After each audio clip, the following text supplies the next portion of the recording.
Hey yo, happy Monday. We are gathered here today to speak about some true crime. Drop the intro, please.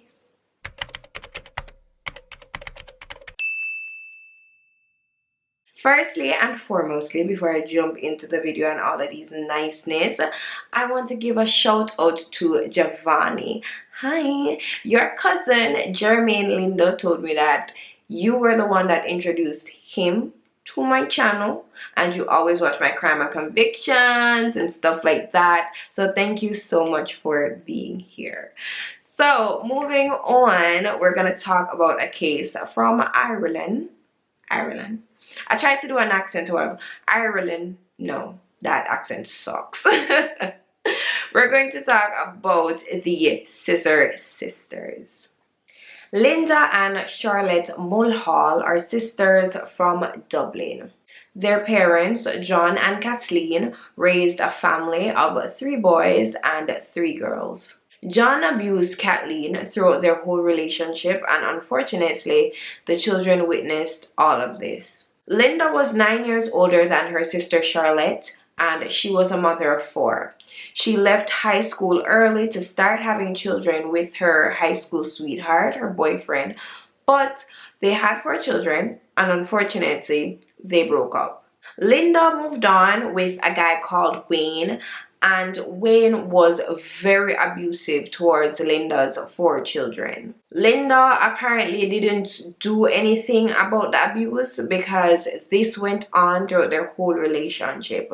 One day after Linda and Wayne had an argument, I'm guessing to get back at him, she went down to the police station and she reported Wayne, and Wayne got locked up for 6 years.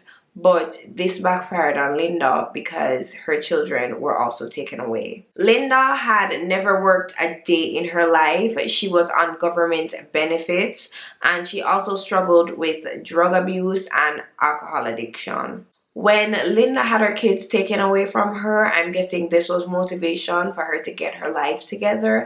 And she really tried. She was doing well for herself, even though she still wasn't working. She tried to get off the drugs. She tried to get off the alcohol. It was working, but it wasn't like a complete 180, you know what I'm saying? She was getting back into her kids' lives. She was seeing her kids more often. I think she got some of her kids back, and she was living in the family home. Charlotte also struggled with alcohol abuse and drug addiction. She was also on benefits, but unlike her sister Linda, there were parts in her life where she did work, but she worked as a prostitute. She would sometimes work alongside her mother because her mother was the one that introduced her to prostitution. So earlier I spoke about the abuse that John used to abuse Kathleen, but instead of leaving, Kathleen went out there and she found herself a boyfriend, Farah, and as the relationship developed, Kathleen moved Farah into the family home, the home that she shared with John.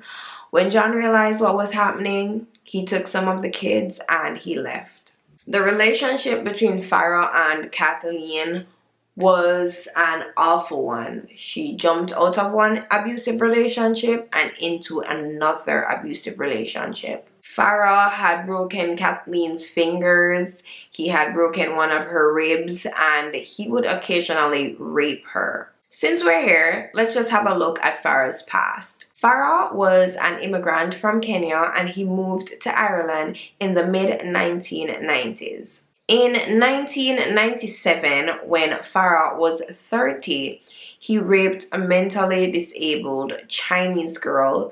She got pregnant and she had a son for him. 2 other women had children by Farah, but these children were also a result of rape, and Farah raped a whole lot of other women. Farah had faced 8 charges of disorder and assault, one involving a sexual assault where knives were found. On 3 occasions he was convicted, but he never served a day in jail. Despite Farah's convictions, because he was a father to a child that was born in Ireland, he was not deported. Sunday, the 20th of March 2005, the sisters Linda and Charlotte, who were 30 and 21 at the time, were planning Charlotte's 22nd birthday celebrations. Now, the next day, Charlotte was going to be 22. She was going to turn up, but she wanted to celebrate from early. So she convinced her sister to start drinking with her. And at 11 a.m. on that Sunday morning, they started drinking some vodka and coke, and they were having a nice time. The girls received a call from their mother saying, hey, you know, I'm in the town. I'm out here with Farah. We're having a nice time. We're drinking.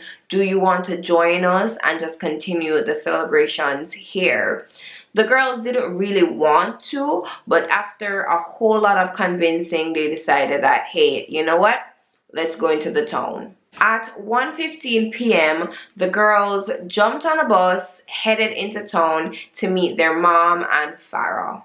When the four met up, instead of going to a bar, they went to a shop. They bought a bottle of vodka and 4 little bottles of Coke, and they were just drinking in the street, just walking, drinking, and then they made their way down to the pier. Now, Linda, wanting to turn up just a little bit more, she pulled out some ecstasy pills and she offered some to Charlotte, and they were kind of off to themselves doing the ecstasy. Then Kathleen, their mother, noticed what was happening and she asked for some, and they said, you know, the hell, let's all turn up, and gave their mom some ecstasy pills. Farah, he was only drinking because the girls knew this man. They knew that he was violent overall, but when he drank, he would get more violent, and if he were to take the pills, his violence would just get to another level. They spent about 3 hours on the street, just high, drunk, drinking, having a nice time. But then Farah started to get a bit aggressive, and this was drawing attention to them. He even got into a bit of an argument with Kathleen. So she said, you know what? Instead of drawing attention to ourselves on the street, let's just go back to my apartment. They didn't live far from the town. It was like walking distance. So all 4 of them took off and went to Kathleen's apartment. When they got there, Kathleen and Charlotte immediately went into the kitchen, started to make some drinks, and for whatever reason, Charlotte crushed up an ecstasy pill into Farah's drink and gave it to him. Remember, Farah was not taking any pills because his violence would get to a whole nother level. But Charlotte decided to do this, I'm guessing because she wanted him to be on the same buzz that they were on. I don't know. Linda and Farah were sitting beside each other on like a 2-seater type coach. Charlotte was sitting on the arm of the couch beside Linda, and Kathleen was just in her own little chair. Now, Charlotte and Kathleen, they were like back and forth in the kitchen. They were making drinks and stuff. And Farah, that was sitting beside Linda, he was getting drunk. He was getting high. And he started to talk to Linda in a sexual way. He started playing in her hair and whispering in her ears and like holding her around her waist and stuff like that. So she felt very uncomfortable and she started to shout at him. Kathleen and Charlotte, they were in the kitchen at this point in time, and they rushed out to see what was happening. Farah pulled Linda up off the couch and he started to drag her towards the bedroom. Now, Kathleen has been raped by this man multiple times, so she knew for a fact what was going to happen in that bedroom, and she started to freak out and she started to panic and she started to attack this man. When Kathleen attacked him, Charlotte jumped in. She's trying to get him to let go of her sister, and he eventually did. But then he grabbed on to Kathleen and he starts to brutally beat her, and he's dragging her towards the bedroom, and she's screaming, she's shouting, she's creating this commotion, and a conversation flashed back in Kathleen's mind where she was talking to one of Farah's exes, and the ex said that this man is not going to change. You need to go. He is going to kill you one day. So she's screaming to her daughters that this man is going to kill her, and her daughters need to kill this man. She's just like, listen, you need to kill him. He's not gonna let go of me. If he gets me in that bedroom, he is going to rape me and kill me. Charlotte, the younger of the two, she ran into the kitchen. She grabbed the first knife that she saw, which was a Stanley knife. She ran back, pulled Farah's head back, and made a slash across his throat. Now, the slash was about 4 inches. Farah let go of Kathleen immediately, and he started stumbling back. He held his throat, and then he fell and hit his head. Even though there was a slash in Farah's throat and there was blood everywhere now, he was very much alive. So he tried to get up, and Charlotte ran over there and slashed his throat for a second time. He still tried to get up, and Linda then ran into the kitchen, got a hammer, ran back to where Farah was, and she just started to brutally beat him with this hammer. She was just beating the shit out of this man. Charlotte had the knife. She was stabbing this man. Linda had the hammer. She was beating this man, and he was stabbed and beaten to death. Now, you guys might be wondering, where the hell is Kathleen in all of this? It said that she was in shock, and she was in the other room, which was the living room, just sitting there speechless while her boyfriend was being beaten to death by her daughters. It said that she did try to enter the room, but her daughters prevented her from doing that, and she was just outside, just sitting there. The girls realized what they had done, and they were panicked, and they started to cry, and they went into the living room to tell their mom what took place, and their mother's response to them was that they need to get rid of the body. The girls then took Farah's body into the bathroom, and they started the process of dismemberment. Now, right here, it kind of gets a bit graphic, so I suggest, if you're squeamish, just skip ahead like a minute or two. To do the dismemberment, the girls only had a 9-inch bread knife, which was very dull, and a Stanley knife.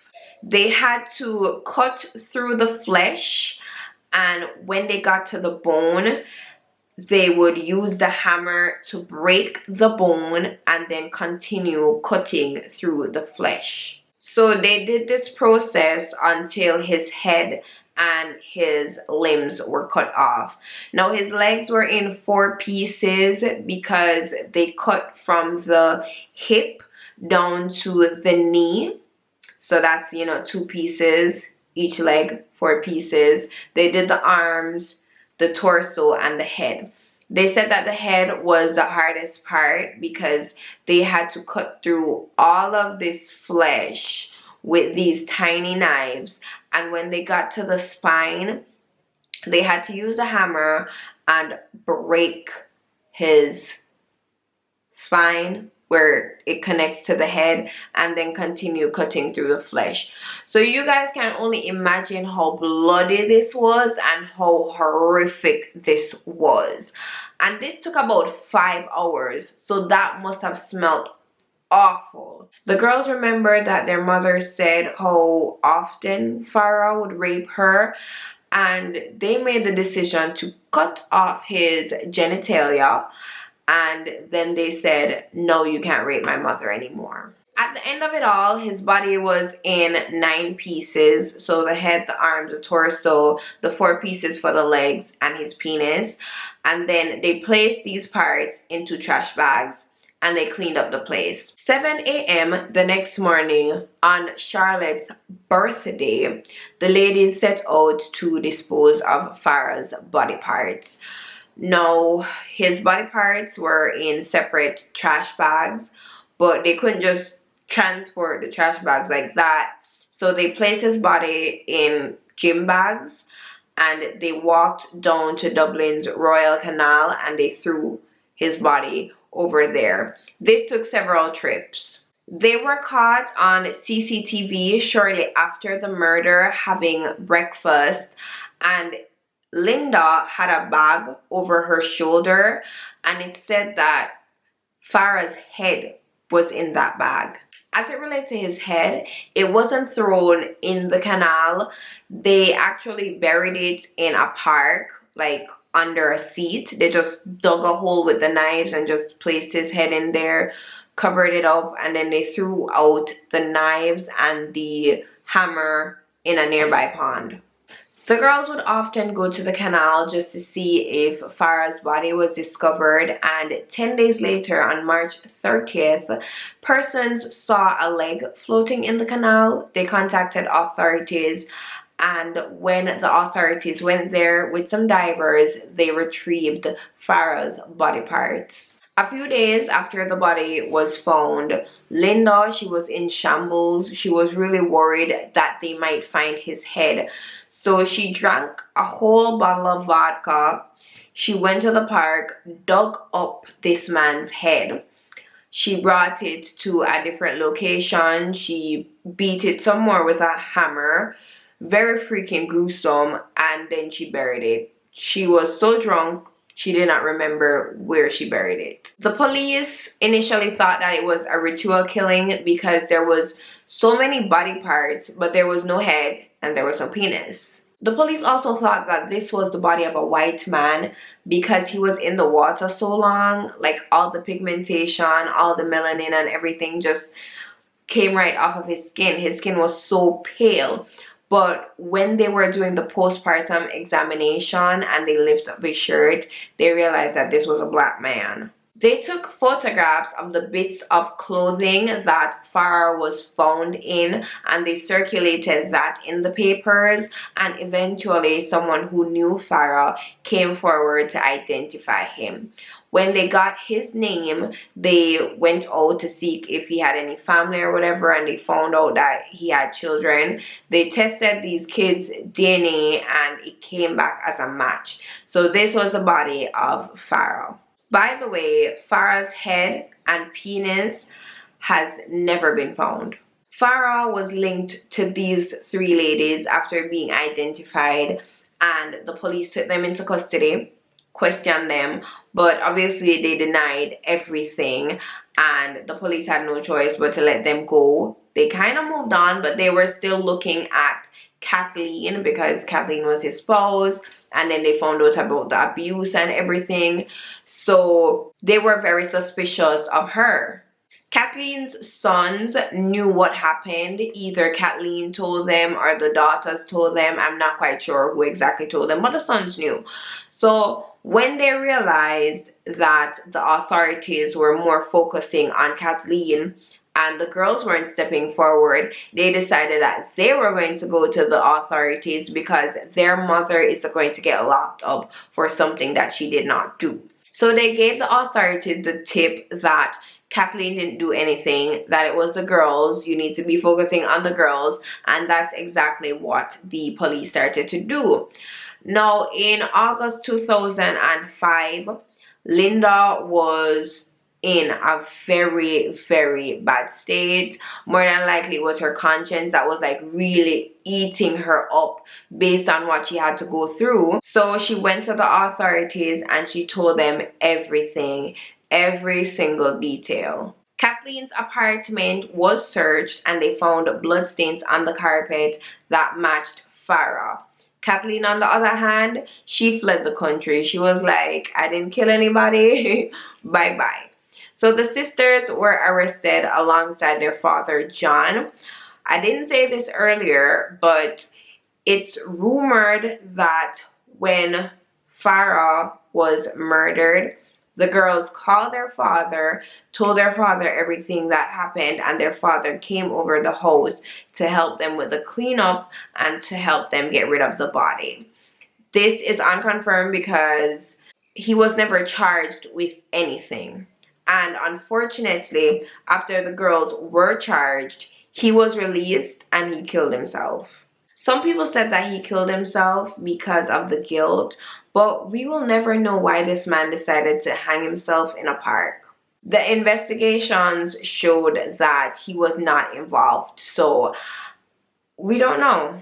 The trial began in 2006 and both girls were charged with murder. The defense team claimed that these girls struggled with drug and alcohol addiction and they would like if they had a psychological evaluation before they could start the trial. Also, the girls said that their mother was not involved in the crime at all. She just egged them on. Their mother was the one that got the knife and got the hammer, handed it to them and said, listen, kill that man. Charlotte was convicted and charged with murder and sentenced to life in prison.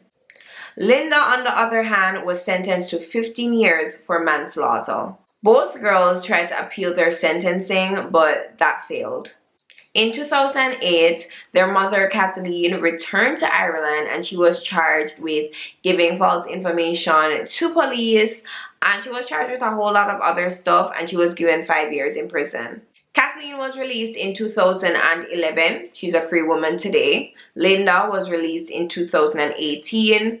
She's reunited with her kids. She's living her best life. And Charlotte is still behind bars. It said that it doesn't look like Charlotte's getting out anytime soon.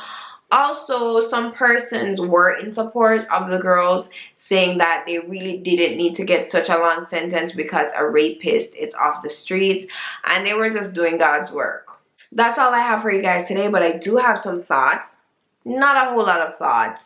Farah was obviously a piece of shit. Do I think he deserved what he got? I really don't have much sympathy for rapists, to be honest. I do not. So, would I say he got what he deserved? Something along those lines. But as it relates to the crime itself, it seems strange to me, and I'm wondering if the mother killed Farah and the daughters took the hit for it, especially Charlotte, because even though Linda got some time, she got that for manslaughter. I'm wondering if they came together and said, you know, Charlotte, you don't have any children out here, you don't really have a life or whatever, you can do the most time. Instead of having Linda that had 4 kids do most of the time, they kind of push it on Charlotte. So I'm wondering if that's the case, because that makes sense. It doesn't really make sense that the mom would stand there and not be involved in the crime or just sit on the couch.